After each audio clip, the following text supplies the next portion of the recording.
네, 오늘 팟의 초대석에서는 두 번째 이야기가 되겠습니다. 과연 2025년 2월 달 한 달 동안에 가장 많은 회자가 되었고, 심지어는 2월 1일부터 시작한 것도 아니야. 중순에 딱 던졌는데 지금까지도 그 후속 여러 가지 영향력들이 여기저기서 좀 본물 터지지, 폭죽 터지지 막 터지고 있는 토지거래 허가구역 해제와 그 뒷얘기에 대해서 한번 좀 이야기를 나눠보도록 하겠습니다. 네, 가르마가 열정적이라고 하시는 우리 김재영 사장님 안녕하십니까? 네, 반갑습니다. 투미 부동산 컨설팅의 김재영 소장입니다. 일단은 토제가 2월달 분위기를 싹 다 갖고 갔어요. 그러니까 모든 부동산 이슈를 다 갖고 왔는데 지방은 더 소외가 됐어. 어떻게? 아유, 그러게 말이에요. 예. 이게 좀 김재영 사장님의 좀 개인적인 의견도 여쭙고 싶었습니다. 이게 좀 잘한 거예요, 못한 거예요? 어떻게 된 겁니까? 토호제 해제요? 네. 아, 진짜 제가 진짜 사실 하고 싶은 얘기 너무 많아가지고 오늘 정말 많이 가져왔는데 네. 우선은 결론부터 말씀드리자면 결론은 잘못 건드렸다. 잘못 건드렸다.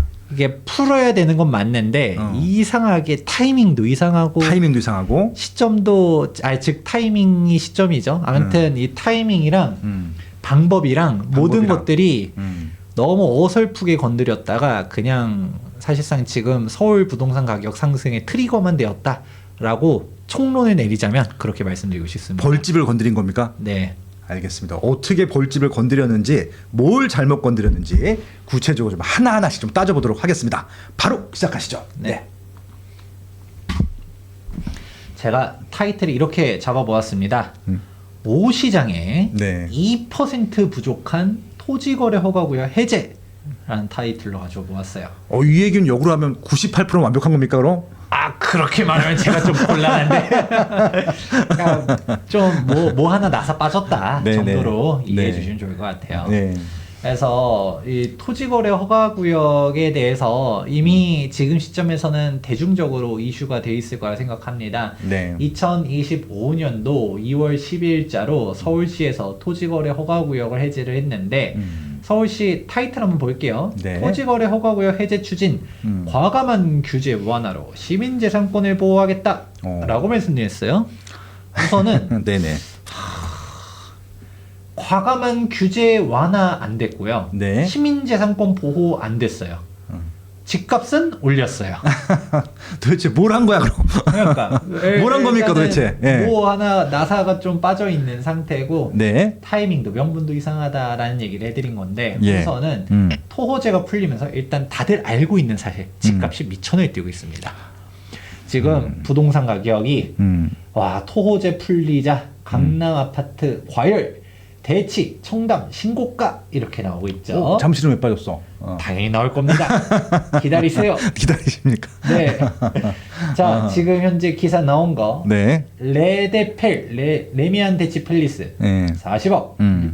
이제 잠실 리센츠 30억 네. 실거래가 돌파하면서 드디어 대치 40억, 잠실 30억 시대가 열렸다. 라는 기사가 이제 떴죠. 아, 진짜 무슨 40억, 30억이 누구 집 애 이름이냐고. 네. 야, 참 대단하다, 진짜. 예. 그러고 당연하겠지만 토지거래 허가구역이 풀리는 당일부터 움직였습니다. 예. 2월 12일 풀렸죠? 그러니까 풀리자마자 못해도 1, 2억 올릴 거예요. 매물 싹 잠겼다. 호가 뛰었다. 라고 했지만 호가가 뛴 정도가 아니라 거기서 더 추격해서 사람들이 쫓아갔죠. 예. 실거래가까지 되고 지금 요즘 카톡방이 다 불타오르고 있습니다. 네. 불타올라서 어디 얼마 찍었습니다. 신고가 기준 레이스 하고 있어. 요거 받고 얼마 더 뭐 이런 레이스 하더라고. 예. 뭐 어디 가계약금 들어갔습니다. 참. 요즘 무슨 경마야. 그래서 요즘 카톡방 보면서도 야 이래도 되나 싶은 게 무슨 그냥 거래가 됐으면 거래가 된 거지. 그 거래도 무슨 3팀 경합이었습니다. 5팀이 집을 봤는데 그중 한 사람이 바로 계약 쐈습니다. 아유, 이런 얘기까지 나오니까 이게 뭐지? 그러니까 저도 보면서 이렇게까지 얘기를 해야 되는 건가? 라는 거예요. 우리 마치 예전에 코로나 시절에 다 마스크 쓰고 사람들 복도에 쫙 줄 서가지고 예, 집 하나씩 한 명씩 집 보러 갔습니다. 이제 집 보는 날 해놓고서 이때 아니면 집 못 봅니다. 그러니까 다들 그때 집 줄 서서 집 보는 거 예전에 한창 그런 거 사진 찍고 막 그랬었잖아요. 그렇죠. 예. 그럼 그 느낌도 나면서 이게 뭐야 싶은 거예요. 하면서 이제 움직이는데 야, 또 웃긴 거. 또 웃긴 거. 반포가 또 오른대요. 그래서 막 진짜 반포는 토지랑 관계도 없는데 왜 그래? 네, 반포가 예. 사실 아시잖아요. 60억을 돌파해버렸죠. 국민 야. 평균 60억을 돌파하면서 가격이 쫙 올라가 있었는데 그럼 이렇게 하면 이런 느낌이 딱 드는 거네. 그럼 잠실 2개 가질래? 반포 하나 가질래? 뭐 가질 거야? 우리 김정은 선생님은. 반포 하나 가지겠습니다. 일단 잠실이라도 감사하니까 뭐라도. 예, 의문의 1패. 잠실의 의문의 1패. 근데 그게 아니라 여러분들 똑같잖아요. 네네. 똑같다고 생각합니다. 그래서 결국은 이게 반포가 촥 올라갔을 때 참고로 빠숑님 기억하실 거예요. 제가 2025년도 부동산 시장 전망하면서 네. 저희 그게 촬영한 게 2024년도 12월 달이었거든요. 그때도 분명히 얘기한 게 오히려 비상계엄이 터지면서 양극화가 더 심해질 거다라는 말씀을 해드렸었어요. 맞습니다. 김정은 선생님 말씀하셨었죠. 제가 12월 말에 얘기했었던 게 오히려 비상계엄이 없었을 때면 그냥 계속 이렇게 지금 분위기 그대로에서 또 2025년도도 상반기도 올라가고 하반기도 올라가고 계속적으로 완만한 상승세가 될 건데 문제는 비상계엄이 터져버리다 보니까 지금 누가 제일 두려움에 떨고 있었냐? 다주택자들이 두려움에 떨고 있었다. 왜냐면 적어도 현 정권이 규제를 완화하진 못했죠. 왜냐면 네. 국회에서 막고 있으니까. 하지만 적어도 더 강화하진 않는다라는 믿음이 있었는데 네. 정권이 어떻게 될지 모르니까 다주택자 입장에서는 내가 그대로 가지고 있다가 혹시라도 만에 하나 그분이 대통령이 된다면 다주택자를 또 적폐물이 되면서 또다시 이제 지옥으로 가는 거 아닌가라는 고민을 하다 보니까 빨리 1주택이 돼야겠다. 그래서 아마 기억하실 거예요. 2024년도 12월이랑 2025년도 1월 달은 제가 안 그래도 첫 책 출간했었잖아요. 시장을 네. 이기는 부동산 투자원. 예, 책 베스트셀러. 예. 감사합니다. 예, 빨간 딱지. 네, 책 출간하고서 5만 가지 유튜브 채널들, 그래도 제가 첫 책이라고 많은 분들이 도와주셔서 네. 여기저기 유튜브 채널 나가면서 홍보를 했었는데 야, 출판사는 참 좋겠다. 돈 네. 10원도 안 쓰고 이렇게 열심히 그러니까, 뛰는 저력자 때문에. 알아줘야 돼요. 예, 인세 2배로 주세요. 거기 출판사 네. 인세 2배로 주세요. 네. 근데 이제 나갈 때마다 솔직히 예. 아시잖아요. 우리 1월 때마다 또 분위기 얼마나 안 좋았었어요. 안 좋았죠. 예. 그러니까 제가 나갈 때마다 막 또 나왔니? 물론 이제 채널 성향마다 좀 다르긴 합니다만 네. 또 되게 이제 보통 주식 베이스로 하는 유튜브 채널들 같은 경우는 저 투기꾼 나왔다 또 뭔 집이냐 이런 얘기들 있잖아요. 뭐 3%? 아닙니다. 저 어디로 얘기 안 했어요. 그런데 그럼에도 불구하고 꿋꿋하게 저는 할 말을 했었죠. 지금 네. 양극화 더 심해질 거고 반포 압구정은 지금도 더 올라가고 있습니다라고 네. 찾아보면 나옵니다. 하면서 저는 서울 매수하고 싶으면 가야 된다 하면서 상저하고를 얘기했었어요. 네. 상저하고라고 말하면서도 시장이 파편화되고 있다. 그래서 지방이 하반기라고 해서 올라가는 게 아니라 서울 기준의 상저하고인데 여기서도 반포 압구정 보니까 오히려 다주택자들이 팔고서 오더라. 지금 반포 압구정 지금도 신고가다. 네. 그리고 상저하고라고 하면 지금이 기회다. 어. 라고 저는 분명히 얘기했어요. 근데 그렇겠네. 예. 이게 반포를 저희도 워낙 자산가분들 상담 오고 반포 관심이 있어 해서 물건 알아보고 했었을 때 그때도 비쌌죠. 솔직히 막 1월 때도 와 역대 최고가 하면서 지금 막 그러고 있었는데 사람들이 고민했었던 게 반포만 막 치고 달리니까 똑같은 강남이라도 대치나 개포만 하더라도 그때는 30억대였거든요. 그렇죠. 그러니까 여기는 60억, 여기는 30억, 반값이야. 이게 정상입니까? 하면서 막 그러니까 반포 주민들도 막 달려오고 있잖아요. 우리 우리 육상이다 생각하면 막 뛰고 있는데 살짝 뒤를 돌아봤어. 한참 뒤에 떨어져 있어. 내가 너무 페이스 조절 못하고 나 혼자 달리고 있나? 좀 불안했었는데 잠깐 다시 뒤를 돌아보니까 바짝 또 추격하고 있어. 더 달려야 되는구나 하면서 또 쌩 갑니다. 그래서 이게 되게 웃긴 거죠. 지들끼리 우리도 40억 하니까 대치 40억 왔어? 우린 더 갈게 하면서 이제 가는 겁니다. 반포가 또 간대요. 야 이게 장난 아니다 생각을 하는데 이런 식으로 토지거래 허가구역 해제로 인해서 토호재 풀린 데들이 일단은 다 이제 날뛰면서 미쳐 네. 돌아가고 있죠. 근데 문제는 이게 아까 얘기했었죠. 원래 2025년도는 저는 당연히 상승이라고도 얘기해드렸어요. 근데 이런 정치 사회적인 혼란 때문에 네. 사람들이 주춤주춤 할 때고, 그런데 결국 이게 어느 쪽이던가 해소되면 분명 올라갈 거니까 내 집 마련하고 싶은 곳이 서울이면 사야 됩니다 라고 했었는데, 저도 예상 못했었던 거는 그게 지금 타이밍일 줄은 몰랐던 거지. 지금 2월 달인데. 그러니까 그냥 뭐 이게 저 전망 틀린 거 인정하십니까? 상고잖아, 상고. 이거 어떡할 거야? 그러니까 제가 상저하고 얘기했었을 때 댓글들이 뭔 상저하고냐, 상저하저다라고 네. 했는데 상저하저도 아니고 네. 상고하고입니다. 그래서 뭐야 하는데, 근데 뭐 틀린 건 아니죠. 저는 강남은 계속 더 올라간다고 맞아요. 했었으니까. 틀리진 않고 준비는 틀린 적 근데 없습니다. 중요한 거는 이제는 강북도 상반기에 뛸 것 같다라는 게 문제인 거죠. 지금 분위기가. 자, 그런 식으로 가는데, 참고로 저는 폭락주의자입니다. 아, 정말 그래요? 폭락했으면 좋겠어. 저는 진짜. 아 제 맞아. 개인적인 기대예요. 저도 강남 들어가고 싶습니다. 내 진짜 레미안 대치팰리스가 20억 되면 들어갈게 내가. 그렇죠. 예. 반포 레미안 원베일리가 30억 하면 들어갈게 내가. 예. 제가 그러네요. 저도 반포 없는데. 예. 아니 한 30억 되면 들어가겠어. 근데 지금 60억은 나 못 들어가. 30억까지만 좀 폭락해 주세요. 절반 가격으로. 예. 아 그렇게 따지면 나도 나한테만 좀 누가 폭락해서 팔면 나한테만 싸게 팔아주면 안 될까? 예. 저는 생각이. 올해부터 폭락주의자로 바뀌었습니다. 폭락주의자 아, 빠시형으로. 예. 응원하겠습니다. 네.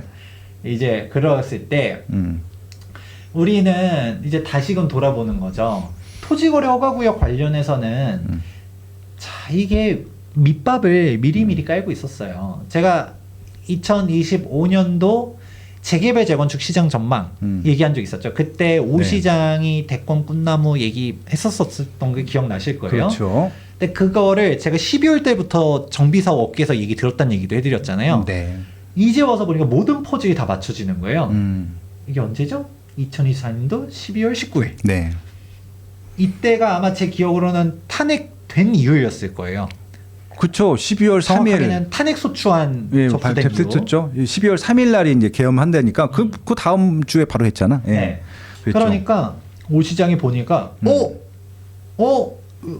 토호제 빨리 풀어줘야 될 것 같은데라는 생각을 해서 이거 서울시가 토론회를 개최했잖아요. 서울시를 왜 개최했을까요?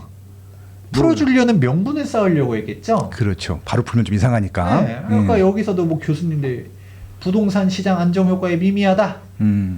서울 시민 절반 토지거래 허가제 부동산 안정에 효과 없다. 이런 일단은 주민들의 의견들을 먼저 받아주고 왜 갔는데, 일단은 먼저 말씀드리면 진짜 효과가 없어요. 토호제는 저는 아까 해제도 이상하게 해서 2% 잘못됐다, 시점 타이밍이 좀 잘못됐다라는 얘기 해드리긴 했지만 토지거래 허가제 자체는 해제해야 됩니다. 그걸 부정할 생각이 없어요. 네. 근데 방법과 시점이 조금 틀린 것 같다라는 얘기를 해드린 거고, 그 명분도 좀 약하고, 근데 토지거래 허가구역은 너무나도 부당하고 명분도 실리도 없는 토호제다라고 하면서도 영상도 저희가 예전부터도 여러 번 설명드렸는데, 일단은 토지거래 허가구역에 대해서도 지지하는 사람들이 생각보다 많더라고요. 이게 재산권 침해예요 라고 해도 아닙니다, 토호제를 있어야 됩니다, 뭐 이런 식으로 얘기하는 사람들 정말 많은데, 왜요? 그분의 주장은 뭔 거예요? 그게 이제 투기꾼들 갭 투자 못하게 한다고.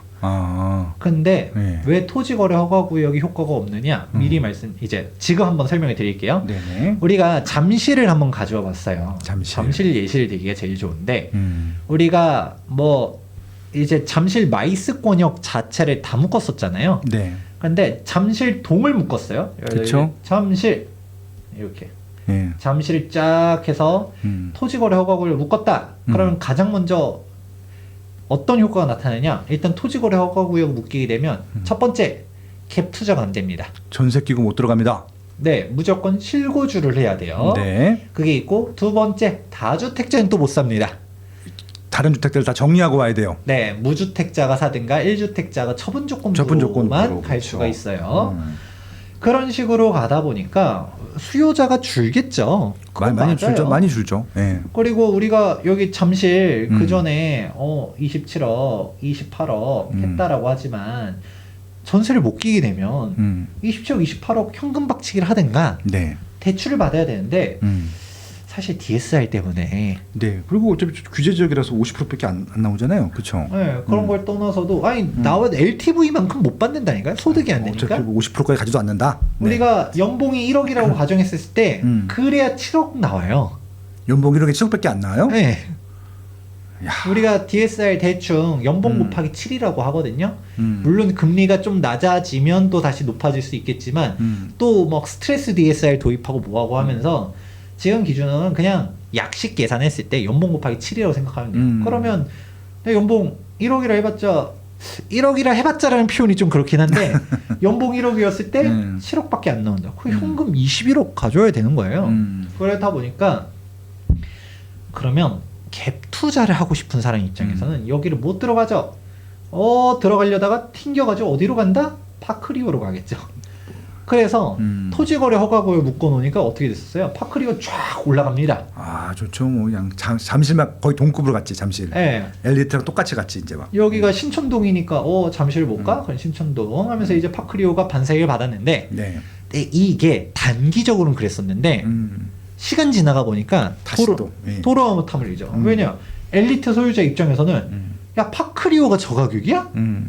이 돈이면 엘스를 가야지, 리센트를 가야지 이런 얘기가 나오는 거죠. 네. 그러면서 다시 여기로 오는 겁니다. 그리고 제3자들도 우리가 지금 토호제로 물려 있는 상태에서 찔끔찔끔하면서 27억, 28억도 계속 이러면서 올라온 거예요. 근데 이 가격도 사람들이 봤을 때는 이게 맞아 하면서도 파크리오 가격을 살짝 봤더니 파크리오도 저 가격인데 여긴 토호제임에도 불구하고 이 가격이면 엘리트가 낫다 하면서 또 누군가는 샀겠죠. 그렇겠죠. 그러니까 결국은 토지거래 허가 구역이라는 거는 결론만 얘기하면 일단은 거래 제한을 두는 게 맞아요. 매수자들이 못 들어가게 하는 진입장벽을 맞추는 건 맞지만 거꾸로 되짚어서 보게 되면 매도자들도 물량이 감겨요. 매도자도 팔기 위해서는 매수자를 실고주를 할 수 있게끔 해줘야 되잖아요. 그러면 내가 실고주자가 판다든가 그게 아니면 세입자를 내쫓아야 돼요. 공실로 만들어야 돼. 그래야만 팔 수가 있는 거예요. 그러니까 매물도 잠겨. 그러면 결국 가장 기본적인 논리잖아요. 수요와 공급이 둘 다 감소하네? 그럼 더 많이 감소하는 쪽이 이기겠죠. 그렇겠죠. 수요 감소는 분명 가격 하락은 맞는데 수요 감소폭보다 공급 감소폭이 더 커. 그럼 집값은 올라갑니다. 당연한 얘기예요. 끌어버리고 튕겨져서 옆으로 간 사람들이 보니까 엘리트를 가는 확신을 주기가 또 되는 거죠. 그러니까 이게 좀 이상하게 된 거고요. 그러면 이제 또 이해가 되는 게 자 다시 돌아왔을 때 이번에 잠실이 풀렸잖아요. 네. 근데 웃긴 거가 정확하게는 나중에 또 얘기하겠지만 재개발 지원도 빼놓고 풀었어. 제가 2% 부족하게 풀었던 얘기했잖아요. 네.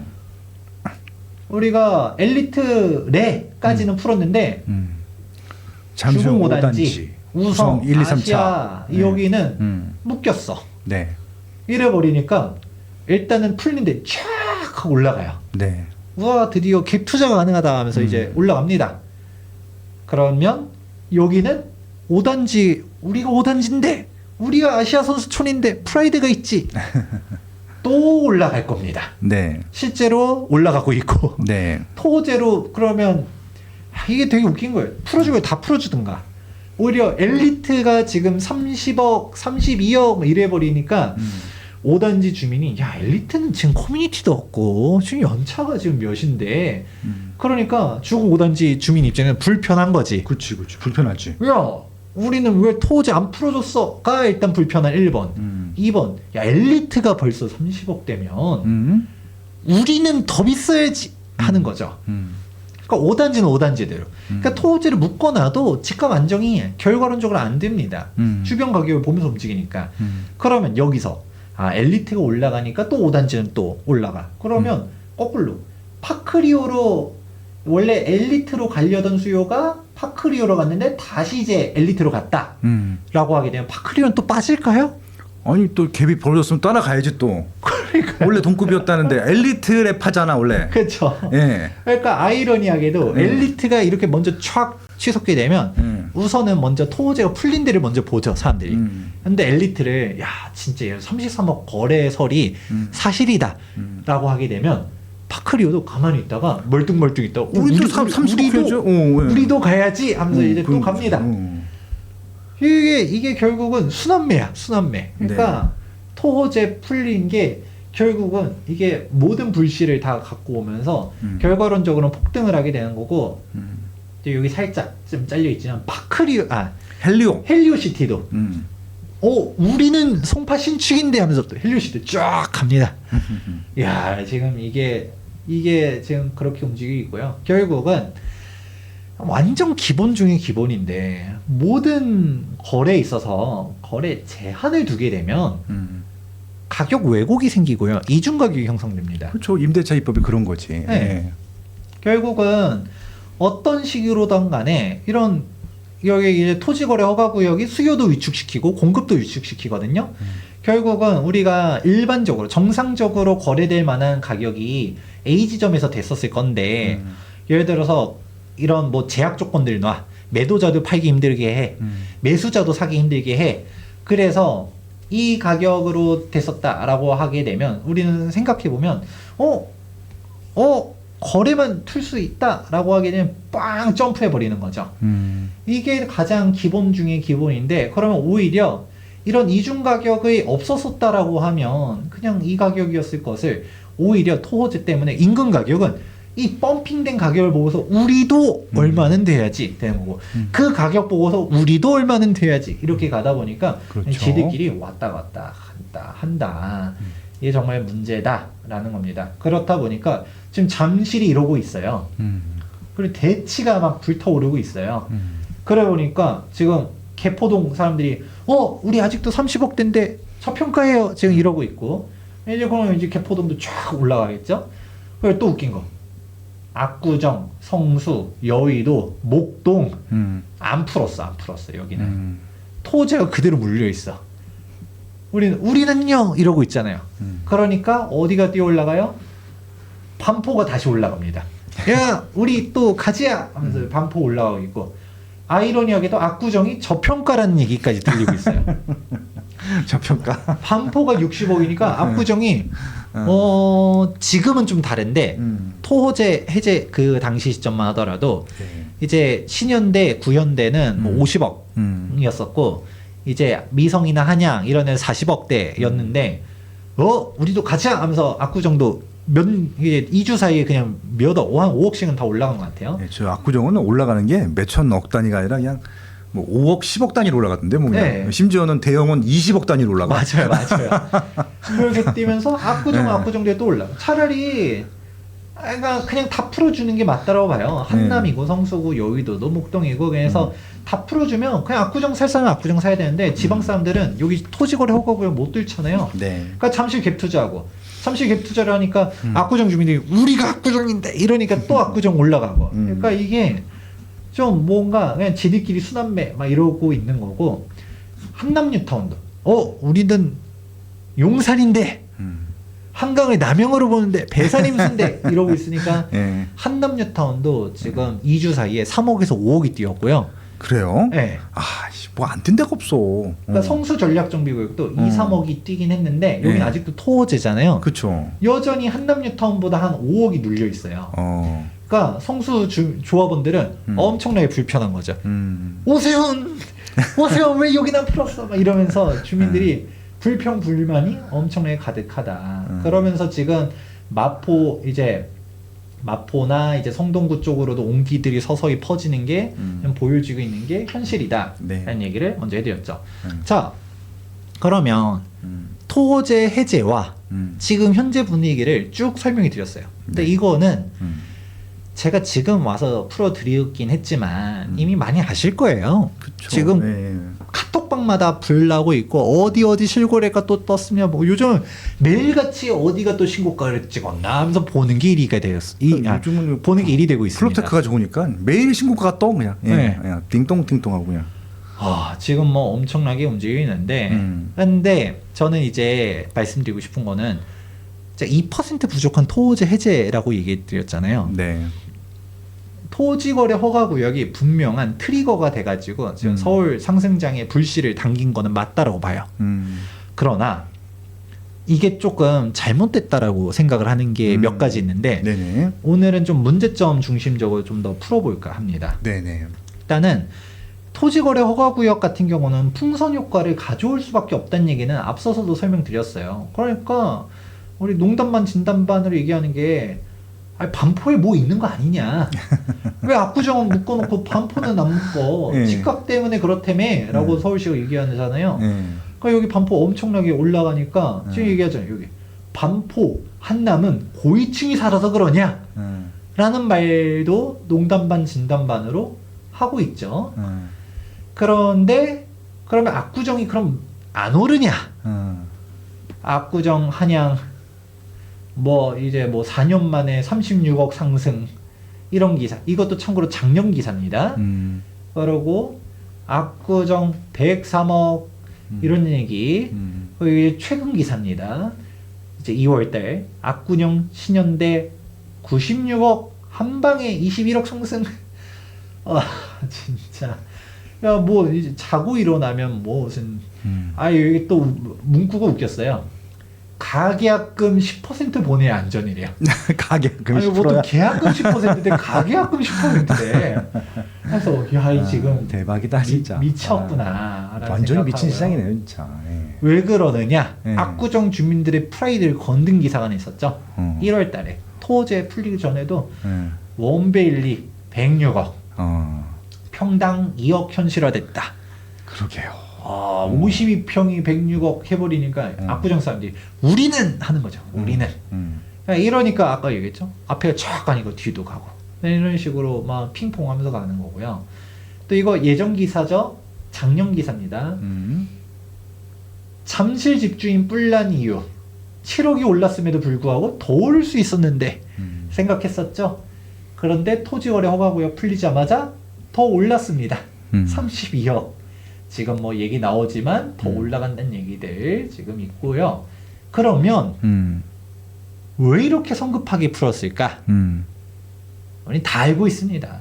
자, 이거 판을 누가 깔았다? 서울시가 출입기자 신년 간담회를 1월 말에 했었는데 오 시장께서 대선 출마 깊이 고민 중이다라고 언급을 했었죠. 아까 그러면 토지거래 허가구역 뭐 간담회 한 게 언제? 12월 달 이미 생각하고 있었던 거죠. 네. 비상계엄 터지고 보니까 탄핵 소추안 올라가고 대선 준비를 해야겠는데 하면서 그때 당시 모 언론사에서 서울시에서 대선 TF 만들었다라고 하니까 서울시 보도자료 하면서 유언비어 퍼뜨리지 말아라. 언론중재위원회에다가 제소하겠다라고까지 했더니 누가 유언비어를 터뜨리는 건지는 모르겠어요. 그러니까 이거 다 사실인 것 같은데 이런 식으로 본인 입으로 얘기했잖아요. 이렇게 얘기하다 보니까 오 시장 입장에서는 고민이 있는 거죠. 어떤 고민? 대선을 나가려고 보니까 표를 집결시켜야 된다는 생각이 딱 든 거예요. 그러면 바로 가장 최근에 24년도에 22대 총선 결과를 보니까 여러분들은 보통 구별로만 보잖아요. 근데 이제 동별로 한번 보는 거죠. 이게 쫙 쪼개져서 보니까 토지거래 허가구역을 지정한 곳들이 몇 면을 보니까 보수표가 많아. 그치. 여기를 놓치면 안 될 것 같아. 그래서 오 시장의 가장 큰 약점이 제가 이제 기자분들 물어보니까 대중적인 인지도는 있어도 당내 세력이 좀 부족하다는 얘기들을 하더라고요. 그래서 당내 경선을 뚫는 것 자체가 너무나도 힘들 수 있다. 그렇다 보니까 지금 이렇게 어려운 시기 때 왜 대선을 준비할까요? 그냥 3선 더 하는 게 낫지 않을까요? 라고 저는 생각했더니 그거는 김재경 소장이 정치를 잘 몰라서 그래. 오히려 지금처럼 명확한 대권 주자가 없을 때 지금 나가야 본인이 기회를 잡을 수 있다고 생각하는 거다 네. 라고 했었어서 그 얘기를 제가 언제부터 들었다? 12월 달부터 들었는데 지금 보니까 그게 거의 기정사실화가 되고 있는 것 같아요. 그러니까 이번에 봤을 때는 이렇게 싹 묶어놨는데 네. 풀어야 될 것 같다는 생각이 드는 거죠. 그것도 조금 나중에 후술하겠지만 이게 거의 사실상 주택거래 허가제처럼 운영하고 있었거든요. 그렇죠. 예. 아파트 용도로만 묶어놨어요. 빌라 지역은 또 빼줬어. 그런데 지금 보니까 어때요? 잠실도 싹 여기만 팔아쳐. 예, 그 9호선 라인이라고 해서 다세대 빌라 좀만 딱 뺐지 또. 예, 빌라촌만 뺐어. 또 민주당이야. 아파트는 싹 국힘인데 여기에 표를 못 받으면 자기가 어렵다라는 거를 판단했겠죠. 그래서 토호제를 풀긴 풀어야 되는데 어떻게 풀까 하면서 고민했겠죠. 그러면서 명분을 쌓고 풀었다라는 건데 근데 문제는 참 본인도 난감할 거예요. 이럴 줄 알았나? 비상계엄 터질 줄 알았나? 근데 말을 좀 아껴 써야 돼, 정치인이. 이걸 2024년도 6월 달에 그때 토지거래 허가구역 풀리자 안 풀리냐 기대 많이 했었거든요. 그렇죠. 이번에는 풀어야 된다. 우리도 방송했었던 것 같은데. 네, 그때 저희 분명 같이 방송했어요. 그래서 이 주택거래 허가제로 하는 거 이거 정말 이거 공산주의 정책도 아니고 공산주의도 이렇게 안 해요. 네.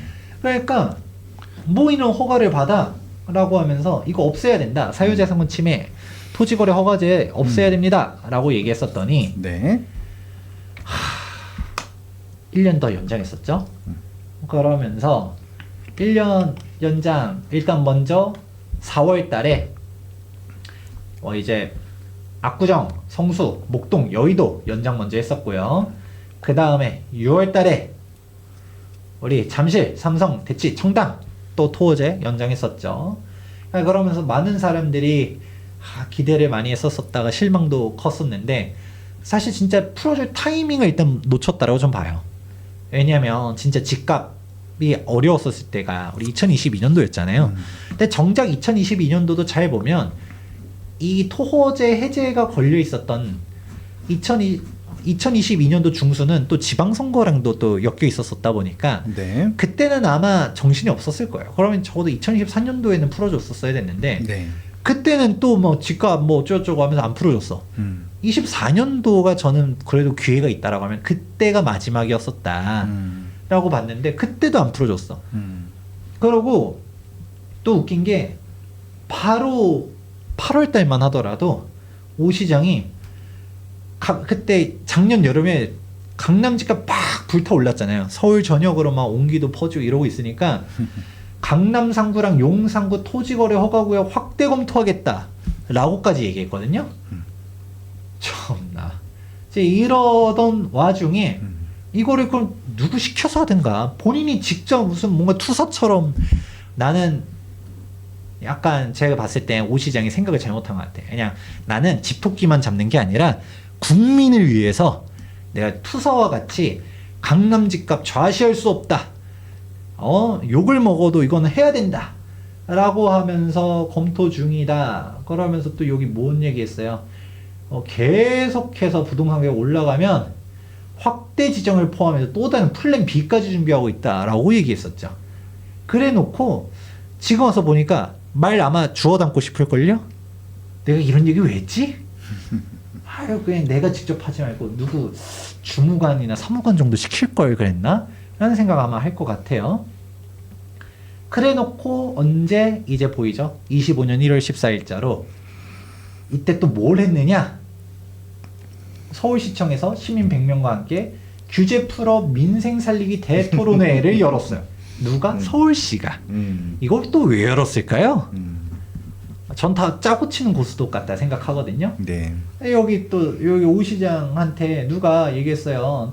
투기 세력 차단하겠다라고 했는데 시민 재산권만 지나치게 침해하고 집값만 올렸다라고 어떤 시민이 얘기를 하니까 그동안 규제를 당연히 풀고 싶었대요.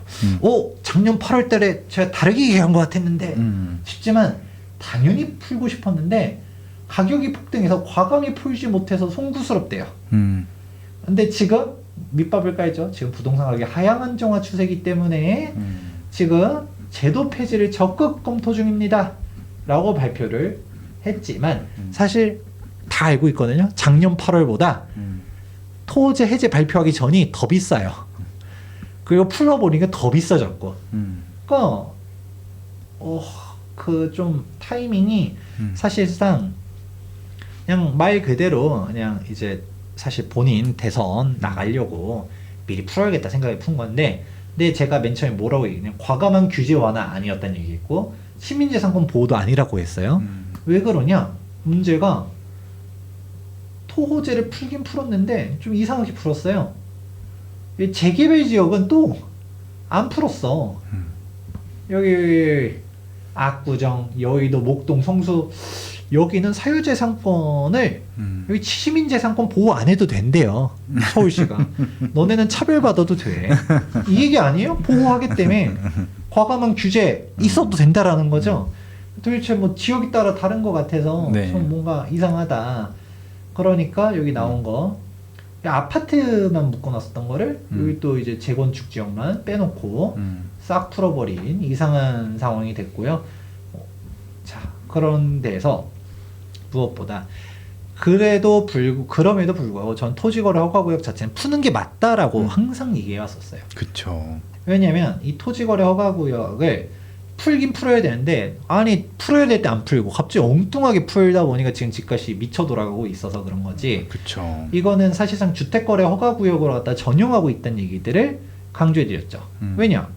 토호제 지정되고서 거래 급감하고 재산권 침해 받고 있다라는 기사들은 많이 떴었어요. 이 허가에 대한 사항들 어디에 있느냐? 부동산 거래 신고 등에 관한 법률이 있는데 이 법 자체를 보면 대단히 조문이 심플합니다. 이게 다예요. 그냥 사실상 그냥 퉁쳐서 얘기하면 실사용자만 사라. 실사용자라고 하면 우리가 토지는 작용을 하던가, 그쵸. 뭐 아니면 뭐 상업 시설이야 직접 자영업을 하든가, 네. 주택이야 실거주인 거죠. 네. 그런 식으로 하는 건데 이게 이 토지거래 허가구역은 사실상 우리 3기 신도시와 같이 사실상 수용이 예정돼 있는 곳들에 많이 지정을 합니다. 근데 그거는 이해가 돼요. 어쨌든 수용이 예정돼 있잖아요. 그러면 갑자기 소유자가 A일 때는 수용 가격 싸게 하고 B가 좀 땡땡거리면 많이 줘. 그럴 수 있나요? 없죠. 똑같이 해줘야 되는데 그걸 왜 거래해? 라고 하게 되면 둘 중 하나죠. A라는 사람이 평가 금액이 더 높을 건데도 시세에 어두워가지고 그렇죠. 싸게 내놓는 거를 그 차이를 얻으려고 거래를 한다든가 아니면 B가 들어 누울 각오야. 들어 누워가지고 어떻게든 세금을 더 뽑아먹기 위해서 매수한다. 이 외로는 사실 없잖아요. 네네. 그렇기 때문에 사실 토지거래 허가구역이 실제로 위헌 소송 갔었을 때 합헌 판결이 났기도 했었고 네. 그런 부분 관련해서까지도 제가 뭐 무조건 막으면 안 된다라고 하는 건 아닌데 문제는 이거는 국가가 수용 예정인 땅들인 거고 근데 이게 주택 도심지에다가 하는 건 아니거든요. 그래서 시행령 봐봤자 이게 답니다. 근데 이게 주택을 대상으로 하는 사항들은 대단히 세밀하게 돼 있어요. 대표적으로 우리가 소득세법 같은 거 보면 법을 보지 않죠? 다 시행령만 보면 시행령도 어마어마하게 조문들이 긴데 예외 이런 것들이 정말 다 있어요. 케이스별로. 근데 이거는 토지거래 허가구역 이게 다예요. 지금 제가 보여드린 게 끝입니다. 뭐 없어요. 정말 심플해요. 그런 식이다 보니까 나오던 사례들 이거는 제가 전에도 한번 말씀드린 적이 있었는데 일시적 2주택이고 뭐고 그냥 안 되는 겁니다. 왜냐? 내가 공교롭게 실제로 저는 직접 상담 오신 손님이 있었는데 둘 다 대치동 집이에요. 그것도 같은 단지야. 와. 대치동에 A주택 30평대를 가지고 있다가 좀 나도 넓은 집 가야지 하면서 40평대를 샀어요.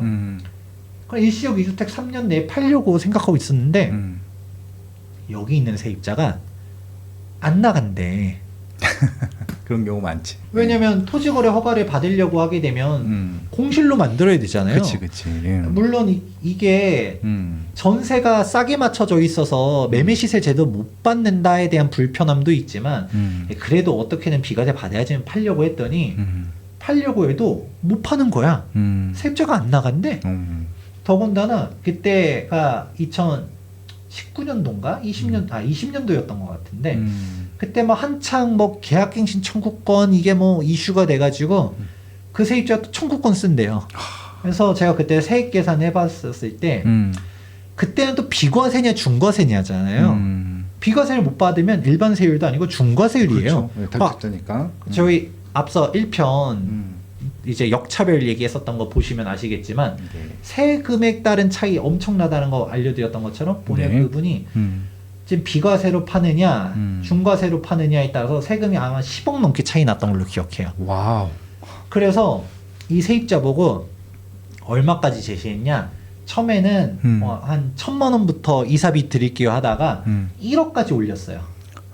1억까지 줄 테니까 좀 나가주세요. 그러니까 그 세입자가 더 뻔뻔하게 나 1억 받아봤자 그때 전세 금액이 몇 억씩 폭등했으니까 또 나갈 데 없어요. 난 청구권 쓸 거예요. 내 권리예요 하면서 그냥 있어버리니까 답이 안 나오는 거죠. 야, 1억 좀 나가야지. 네. 세입자도 바보다. 그러니까 지금 와서 보면 그냥 그래서 2년 더 살고서 나중에 쫓겨나온 다음에 뭐가 남았는지 모르겠는데 이분이 세금 차이가 워낙 이러니까 그때 막 너무 눈물 없이 들을 수 없는 스토리가 있었는데 근데 이런 예외가 없는 거죠. 구청 가서 어마어마하게 항의를 했대요. 이게 말이 되냐. 근데 구청 공무원은 뭐라고 해요? 법이 안 돼요. 아니 그 세입자 이거 내가 이렇게 제시했는데도 이 세입자가 안 나간다 하면 그래도 어쩔 수 없어. 세입자는 협의 보세요. 이게밖에 안 하는 거죠. 말도 안 되는 겁니다.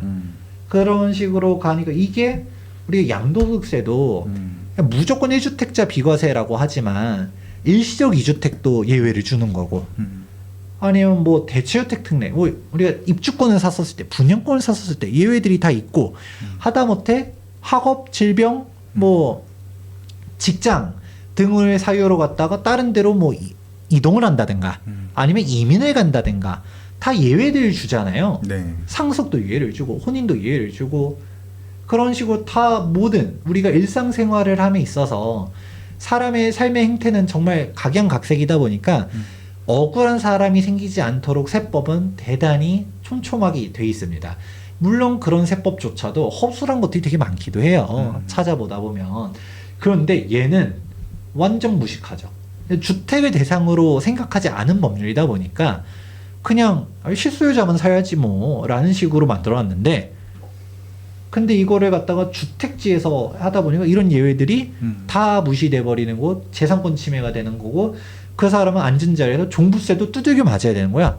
아니 자꾸 김현미 장관이 팔라고 해서 팔고 싶었는데 막상 팔려고 하니까 못 팔게 해. 본인도 못 팔아갖고 저기 그 오빠한테 판 거를 그랬잖아 그때. 토지는 남기고 주택만 넘겼잖아요. 가족한테 팔았잖아. 예. 그래서 아무튼 뭐 좀 이런 이상한 것들이 되게 많았었고요. 그러니까 여기 나오죠. 아니 토호젤에서 팔고 싶어도 못 파는데 보유세만 몇천 원씩 내야 된다더라. 억도 내야 된다더라. 이게 뭐냐. 이런 세금들을 내가 어떻게 내야 되냐 하는 거죠.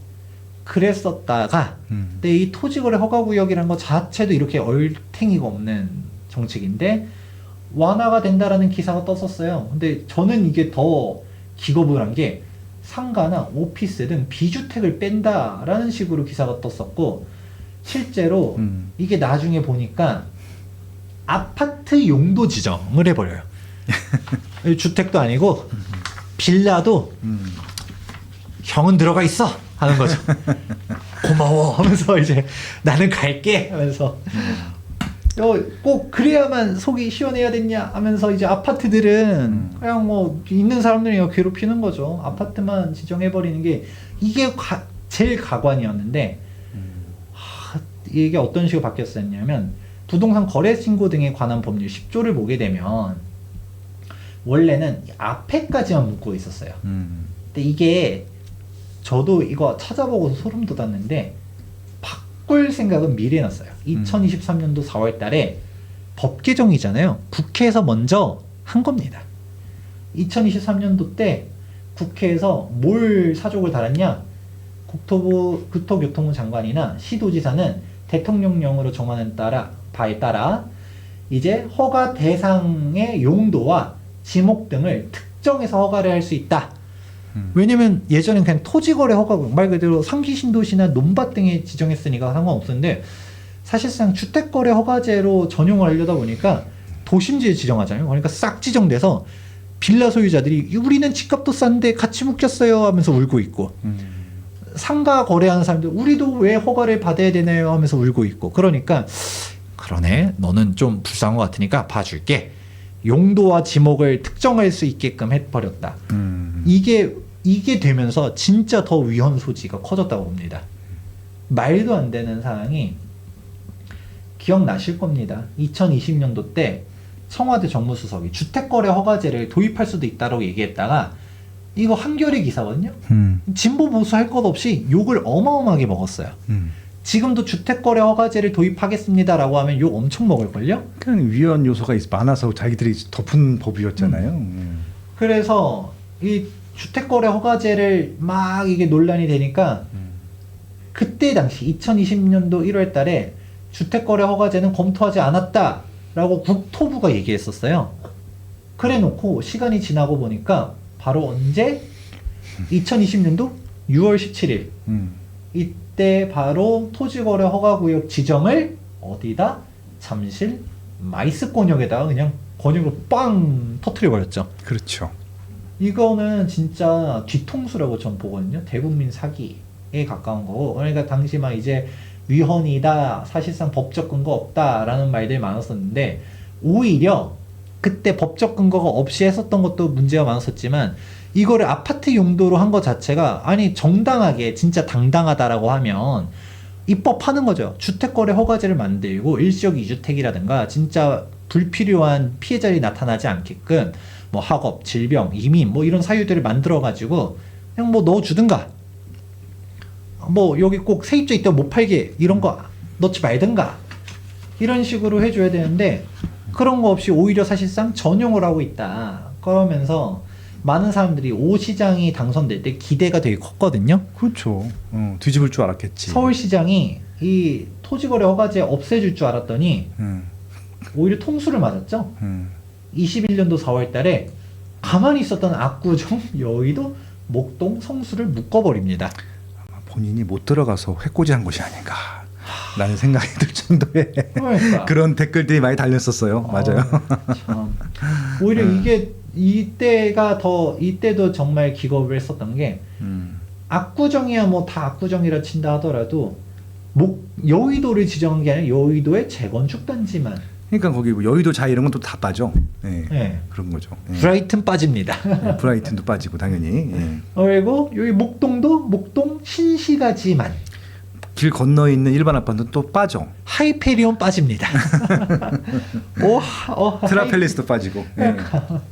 그리고 성수동이 아니라 아니 성수동 자체가 불정인데 성수동 다 평당 2억하고 무슨 3억하고 그러고 있는데 성수동에 뭐 여기 뭐 핫플이에요 카페거리면 이거는 모르겠고 성수 전략정비구역만 묶어버립니다. 그럼 저기 뭐야 아서포 이런 건 빠지는 거야? 맞습니다. 예. 갤러리아 폴에는 누가 사나 봐요. 거기는 또 안 먹습니다. 하여튼 이런 식으로 특정만 섹터만 묶어서 하는 식으로 갔다가 했었고 그러고서 2023년에 더 한 발 나가서 용도로만 지정해서 구역 지정까지.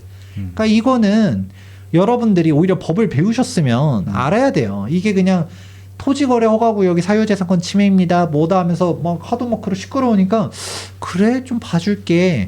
하긴 권역으로 묶는 건 좀 그런 것 같아. 핀셋 규제할게. 이렇게 묶으면 괜찮겠지? 이게 아니라 사람들이 또 그래도 막 난리 치니까 아 그래 용도를 빌라는 봐줄게. 아파트만 묶으면 되지?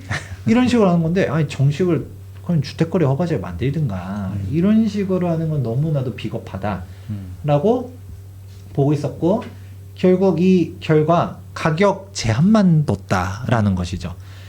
그러니까 이거 웃는 사람이 아무도 없어요. 주민들은 집값이 올랐다라고 해서 좋아하냐? 아니에요. 지금 토지거래 허가구역 압구정 눌려 있음에도 신고가 갱신하니까 압구정 주민 보고 행복하시죠? 라고 하면 오세요 아마 이럴 수 있을걸요.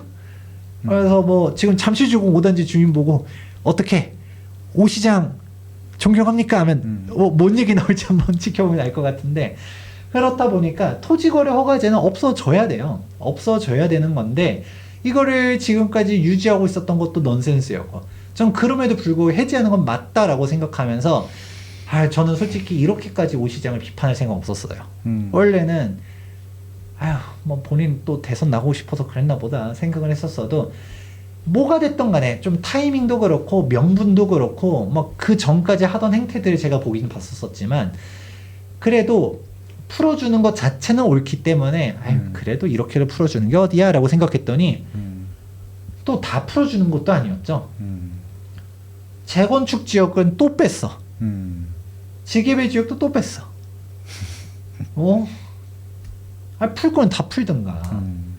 그러고 또 웃긴 게 여기 신통기획들은 조합 설립 인가하면 또 풀어준다라고 또 희망 고문을 합니다. 풀 거면 다 풀지 왜 조합 설립 나야 풀어줘? 이것도 또 웃긴 거 아니에요? 그러면 아까 말한 성수는 저희 조합 설립 났는데 왜 안 풀어주죠? 여기는 또 특별하게 차별을 해도 괜찮으니까. 아까 말했잖아요. 과감한 규제 완화, 시민재산권 보호랑 상관없는 약간 무법지대가 있다에 가까운 것 같아요. 누가 아직 안 샀나 봐요. 그러니까 사면 그때 풀려고 그런 거. 그러니까 빨리 사세요. 그분 누군지 모르겠지만 그냥 빨리 맞습니다. 사셔야지 풀 것 같네. 예. 그때 맞아, 지난 총선 보니까 한남은 모 국회의원께서 가지고 있는 걸로 지방에 출마하지만 집은 한남 하면서 기사 뜬 거 있거든요. 찾아보세요. 근데 성수는 없었나 봐. 아쉬워. 아무튼 돌아와서 최근에 여담이지만 제가 지금 박사 논문 준비하면서 창신숭인동에 지금 인터뷰하러 계속 왔다 갔다 하고 있어요. 뎁스 인터뷰를 하시는구나. 도시재생 사업 관련해서 이제 인터뷰를 하고 있는데 제가 창신숭인동 위원장님을 다 만나봤습니다. 이제 1차 선정된 곳 여기 창신숭인 위원장님도 만나봤고요. 그리고 2차 지정됐었던 창신 9구역 10구역 위원장님도 다 만나봤어요. 네. 만나서 인터뷰하고 또 이런 상황으로 갔다가 이제 도시재생에 대한 이제 경험이나 목소리 내주실 수 있는 분 있으면 소개도 좀 시켜주세요 라고 했었었는데, 여기 얘기하는 게 이분들이 딱 말씀하는 거가 저는 지역 주민들 인터뷰하다 보니까 50년 사신 분, 50년. 한평생 사신 50년? 와. 제가 인터뷰했던 어떤 분은 지금 연세가 70세인데 50년을 살았대요. 자기가 20대 때 온 거야, 이 동네에. 그래서 한평생을 살았는데 재개발 찬성한다고 하는 거예요. 왜 찬성하세요? 왜 한평생 살았고 여기 주민들 다 알고 있으면 여기 재개발 뭐 하면 막 맨날 그분들이 여기 젠트리피케이션 된다, 원주민들 다 쫓아낸다라고 하잖아요. 딱 하는 게 우리 애들이 다 여기서 학교 보내고 했는데 그냥 안 온다고. 아빠 집에 오지도 않아요. 주차가 힘드니까. 제 애들은 다 여기 살기 싫어서 다 떠났다라는 거죠. 그치. 그러니까 오히려 솔직히 지금 재개발해봤자 내가 여기 살 수 있겠냐는 생각을 해요. 내 나이가 지금 70인데 언제 입주하겠어요. 그래도 이런 동네를 후세대에 남겨주면 안 된다라는 생각을 하시더라고요. 그거 보고서 진짜 약간 저는 어르신들은 재개발 많이 반대할 줄 알았거든요. 그러면서 여기 소유자들은 재개발들 많이 반대가 아니라 찬성 많이 한다. 그분 아예 봉제 공장까지 하는데도 사업하시는 분들은 또 반대할 줄 알았더니 누가 찬성하냐고, 누가 반대하냐고, 다 재개발 찬성한다고 이렇게 얘기하시더라고요. 그래서 동의율도 되게 높더라고요. 그랬는데 중요한 거는 토지거래 허가구역 해제를 해줘야지. 솔직하게 말하면 여기 투자를 하고 싶은 분들도 일명 여기 솔직히 창신동 그 얘기하더라고요. 창신동에 산다라는 말이 너무나 창피하대요. 그러니까 창신동에 살아요라고 말하기가 싫다라는 거죠. 그러니까 그래서 이런 이미지를 좀 없애고 싶다라고 하는데, 그런데 창신동을 매수하고 싶은 사람도 거기서 실고자고 싶을까요? 저 지금 인터뷰 때문에 계속 지금 저번 주부터 왔다 갔다 했는데 다리 근육이 음. 강화될 것 같아. 자연스럽게 운동이 되고 있습니다. 네. 역에서 동대문역에서 내려가지고 막 걸어 올라가는데 막 15분씩 저 위쪽까지 가려면 한 30분씩 올라가야 돼. 젊은 사람도 이렇게 힘든데 네. 누가 그렇게 해야 되는가라는 건데 근데 그분들도 얘기하는 게 이거는 솔직히 조합 입장에서도 외지인들이 들어와서 매수를 네. 해주면 네. 또 동의율 올라가는 게 쉽거든요. 그렇죠. 그분들은 그 하러 오는 사람들이니까. 그렇죠. 투자하려고 하는 거니까. 음. 그러면 오히려 재개발을 지원하고 싶으면 오히려 토지를 아이러니하게도 풀어줘야 돼요. 아니 그건 당연한 일이죠. 예. 그러니까 팔고 싶은 사람은 재개발 반대하는 사람은 어쨌든 재개발 싫어. 그러면 어차피 재개발이 안 되면 그 동네 빌라 가격은 고만고만해야 되는데 재개발 프리미엄이 붙어서 비싸네. 어떤 이상한 사람이 여기 재개발 안 될 것 같은데 자꾸 사겠대 웃돈 주고. 그럼 웃돈 주고 팔고 자기는 딴 데 그 돈으로 좋은 데 가면 되는 거예요. 그렇죠. 더 좋은 일이죠. 네. 그런 건데 이걸 또 막아놔. 네. 막아놓다 보니까 동의율 같은 경우도 이제 찬성하시는 분들은 동의율 내고 하지만 격렬하게 반대하는 사람들은 계속 그 동네에 막아 있어가지고 반대하고 싸우는 거예요. 이게 무엇을 위한 건가 하는데 또 조합 설립 나면 또 풀어주겠대. 아니 그것도 뭐야? 그 성수는 왜 안 풀어줘? 이 얘기 나오잖아요. 그러니까 재개발을 해야 되는 거죠.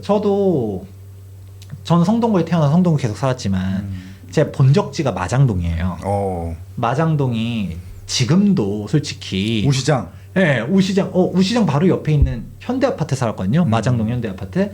보니까 최근에 이름 바꿨더라고요. 마장현대가 아니라 무슨 청기현대인가? 본인도 마장이라는 이름 싫단 거죠. 근데 저희가 지금 이제 저희 아버지 이제 옥수 13구역 재개발 되고서 옥수 파크힐스 쪽으로 이제 넘어갔었는데 전 예전엔 몰랐어요. 저 마장동 살아요 했을 때 아 마장동 그거랑 저 지금 옥수동 살아요 했을 때 아 옥수동 이게 그 미묘한 뉘앙스 차이를 저 마장동 살 때 몰랐거든요.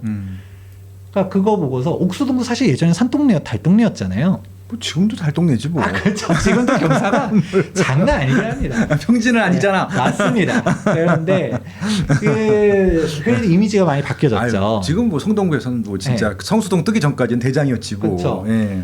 그런 것처럼 창신동도 입지는 정말 좋거든요. 저는 개인적으로 되게 제일 좋아하는 입지 중에 하나예요. 더 진짜 그 중구잖아. 종로고. 네. 종로고. 그때 재개발 시켰었으면 서쪽에는 경희궁자이, 동쪽에는 창신숭인 뉴타운 해서 쌍두마차가 될 수 있었을 텐데 그렇죠. 종로구에 있는 그 한 개에 보통 뉴타운 2개 안 밀어주는데 거기만 유일하게 2개 있었죠. 그거를 다 막아버리면서 그냥 망친 겁니다. 그래서 예. 결국은 하고 싶은 얘기도 아니 오시장도 재개발 지원을 해주고 싶다라는 얘기를 항상 말은 많이 했는데 진짜 지원해 주려고 하면 다 풀었어야 됐다. 근데 왜 이렇게 풀다 말았냐? 자기가 그동안 한 얘기들이 있어서 싹 풀어주면 누가 봐도 대선 때문에 그런 거 아니냐라고 하면 욕먹게 보이니까 풀어주긴 풀어주되 한 템포 뒤로 가자라고 생각한 게 아닐까라는 생각을 해요. 문제는 근데 이게 이도 저도 아니게 되다 보니까 그때 토지거래 허가 해제 발표한 그 당일 카톡방에서 오세훈에 대한 비판들이 엄청나게 많았었고요. 아니, 풀어줄 건 다 풀어줘야지 이건 왜 안 풀어주냐라고 하면서 했었었고 그러니까 즉 이도 저도 아니게 푼 것 같아요. 왜냐면 네. 풀어줄 거면 늦었다 하더라도 네.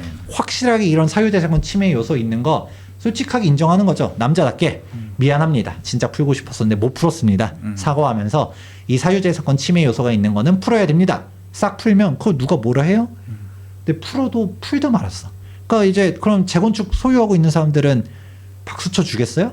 그러니까 이게 표 계산도 사실 좀 이상하게 됐고 그러면 반대쪽 있는 사람들은 또 박수 쳐 주냐? 무주택자들 입장에서는 지금 잠실 30억 이러고 있으니까 대치 40억 반포 60억 이러고 있으니까 이게 나라냐? 오세훈이 또 저 토건 세력 또 집값 올리려고 저런다 이러니까 양쪽에서 비판을 받으면서 그래서 이게 하나니만 못한 상황이 됐다. 그러니까 풀긴 풀어야 되는데 뭐 이상하게 풀어가지고 타이밍도 이상하고 방법도 이상해졌고 과정도 이상하고 하다 보니까 지금 집값만 올린 결과가 됐다라고 하면서 약간 좀 이 비하인드 스토리까지 한번 쭉 풀어보았습니다. 네, 아무튼 2% 부족한 게 아니라 한 50% 부족한 것 같은데. 예, 토호제에 대한 좀 민감한 얘기인데 깊이 있는 분석과 얘기를 정말 잘 풀어주셨던 것 같습니다. 아무튼 뭐 지금 2월달 내내 토호제에 대한 얘기들이 계속 진도가 나가고 있고 앞으로도 한동안은 지속가 될 것 같고 그리고 이제 그냥 저는 이제 토호제 부분들이 문제가 되는 게 그러니까 좀 제일 뜬금없었던 게 진짜 이번에 타이밍인데 2월 12일 날 그걸 보도자를 발표했잖아요. 13일 취하한다라고 했는데 2월 12일 날 도대체 무슨 근거로 2월 12일을 한 거예요? 저도 모르겠어요. 그래서 그러니까, 예. 할 거면 적어도 사실 2월 12일에 그렇게 빨리 풀 줄 몰랐었어요. 그러니까 원래 그러니까 뭐 저 예를 들어서 다른 지역 여의도 이런 것들은 4월 달에 만기니까 네. 그때 풀면 되고 지금 이번에 푼 뭐 잠실 이쪽은 청담대청은 6월이 만기잖아요. 그럼 맞춰 갖고 그냥 해제합니다라고 했으면 되는데 땡겨서 그냥 임의적으로 날짜를 박은 거거든요. 그러니까 2월 10일 날이 아마 이분이 아마 탄핵이 바로 될 거라고 생각을 했던 것 같아 보니까 2월 달에 바로 탄핵이 되면 그냥 3월 달부터 대선 전국으로 들어가야 되니까 그게 급했던 것 같아요. 왜냐하면 4월 달, 6월 달에 풀어서는 이미 판세가 대선 전국이 진행되고 있을 거나 끝나고 나서니까 의미가 없다고 그거 아니면 아무 이유가 없잖아요. 지금 말씀하신 대로 시세가 올라가는 시장이었었고 2월 12일 날 그것들을 할 이유가 전혀 없었는데 아무 의미도 없었거든요. 심지어는 이거 맨 첫 페이지 그거 있잖아. 이게 제일 황당했는데 아니 저거 그 공문 품거의 공문 그거 여기 써 있어. 심지어는 여기 이렇게 여기 써 있어요. 그러니까 뭐냐 첫 줄 그거만 본인이 인정했어요. 규제했다고 과감하게 규제하고 있었다고 그리고 시민 재산권을 침해하고 있었다고 본인이 인정하고 있었던 거잖아요. 그렇죠. 그러니까 이게 지난 정부나 박원순 시장님이 해놓은 게 아니라 본인이 지정한 거 지금 본인이 풀면서 이게 어떤 느낌이냐면은 제가 어렸을 때 초등학생인데 그러니까 좀 애들도 좀 사악한 애들이 좀 있어. 그래서 기억이 남는데 반장을 하고 그런 애가 있었어요. 근데 걔가 항상 그 모범 학생상을 받는 거야. 근데 어떻게 하냐면은 되게 힘없는 애들 있잖아요. 밀어요. 넘어뜨려. 그리고 선생님이 지나가면 딱 이렇게 서서 괜찮니? 이런 애가 있었어.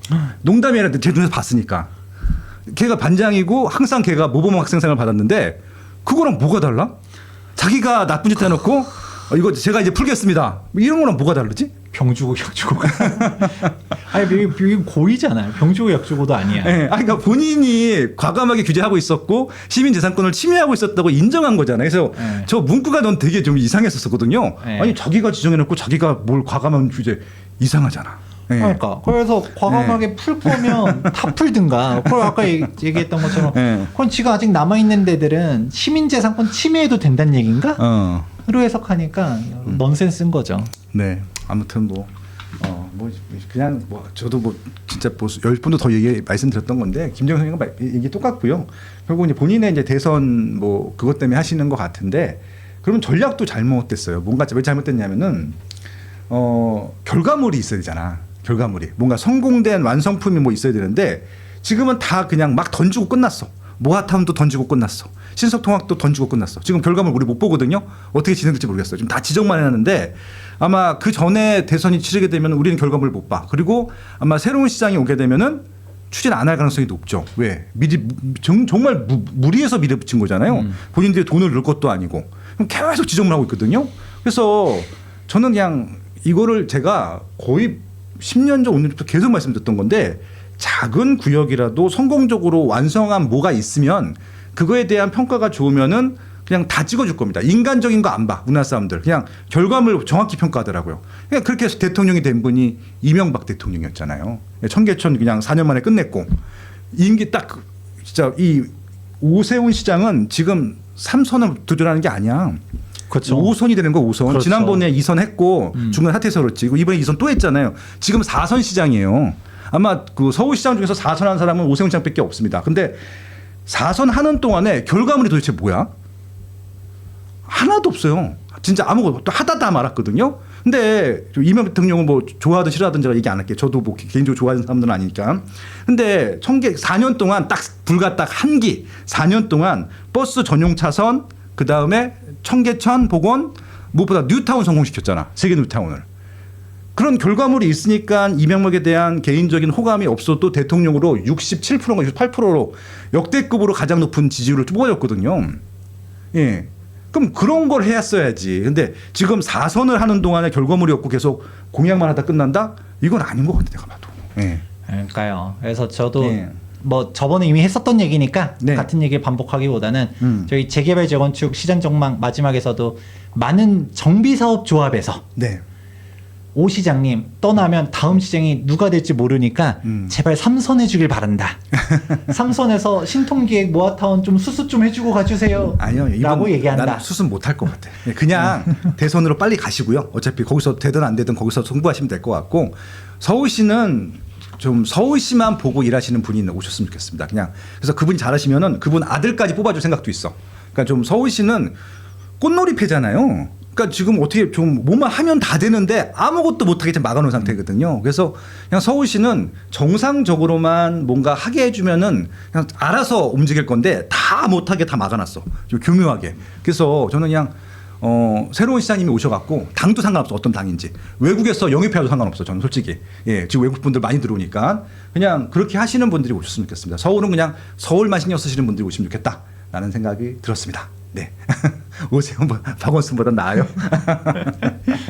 예, 솔직히 저는 두 분 시장을 별로 둘 다 안 좋아해서 뭐가 난지 모르겠습니다.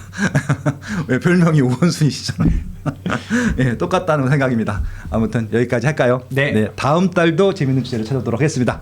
예, 여기까지 하겠습니다. 고맙습니다.